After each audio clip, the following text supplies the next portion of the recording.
क्या इजराइल ने अपने लिए मुश्किलें खड़ी कर ली है? कतर में फिलिस्तीनी नेता खलील अल हय्या पर हुआ इजरायली हमला अब सिर्फ गाजा या वेस्ट बैंक का मुद्दा नहीं रहा है, क्योंकि ये पूरे अरब जगत की राजनीति को हिला रहा है। कतर, जॉर्डन, कुवैत, ईरान सब ने इसे अंतर्राष्ट्रीय कानूनों का उल्लंघन बताया है। ऐसे में सवाल है कि क्या ये हमला अरब देशों को एकजुट कर देगा और क्या ये इजराइल के लिए बड़ा सिरदर्द बनने जा रहा है?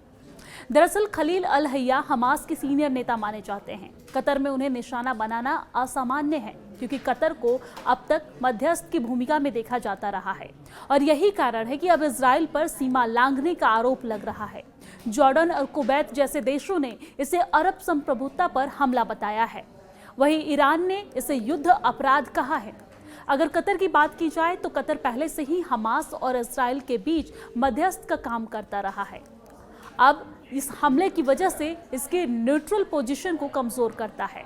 जॉर्डन और कुवैत की अगर बात की जाए तो खुले तौर पर कड़े बयान उन्होंने दिया है और कहा है कि इन देशों के घरेलू दबाव भी सरकारों को इजराइल विरोधी रुख अपनाने पर मजबूर कर रहे हैं।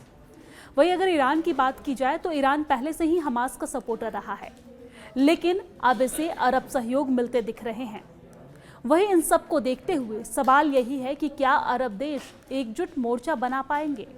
देखा जाए तो ऐतिहासिक रूप से अरब दुनिया का हमेशा फिलिस्तीनी मुद्दे पर भावनात्मक रूप से जुड़ी रही है, लेकिन राजनीतिक स्तर पर हमेशा बटी हुई रही है।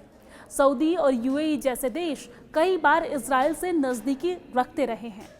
वहीं अब जब कतर जैसे देश सीधे प्रभावित हुए हैं तो संभावना है कि यह हमला अरब एकजुटता को मजबूती दे। लेकिन ऐसे में सवाल ये भी है कि क्या इससे सऊदी अरब को भी अपने रुख में बदलाव करना पड़ेगा? आपको ये जानकारी दे दें कि अमेरिका अब तक हमास और इजराइल के बीच सीज फायर करवाने में कतर की मदद लेता रहा है, लेकिन अगर कतर का भरोसा ही टूट गया तो वाशिंगटन के लिए सीज फायर की राह और कठिन हो जाएगी। इससे अमेरिका को डिप्लोमेटिक बैकफुट पर जाना पड़ सकता है। दूसरी ओर ईरान इस मौके का इस्तेमाल अरब देशों को एक मंच पर लाने के लिए कर सकता है। तो क्या यह हमला इजराइल के खिलाफ अरब देशों को एकजुट कर देगा? तो आपको बता दें, सवाल ये भी आ रहा है कि क्या अमेरिका अब भी बीच बचाव की भूमिका निभा पाएगा? और सबसे बड़ा सवाल ये है कि क्या ये सब मिलकर वेस्ट एशिया में एक नया भू राजनीतिक संकट खड़ा कर देगा? इतना तय है कि कतर में हुआ यह हमला सिर्फ एक मिलिट्री ऑपरेशन नहीं, बल्कि पूरे अरब जगत की राजनीति का टर्निंग पॉइंट बन सकता है। इजराइल ने शायद पहली बार अपने लिए अरब देशों को एक साथ खड़ा करने का खतरा खुद पैदा कर लिया है।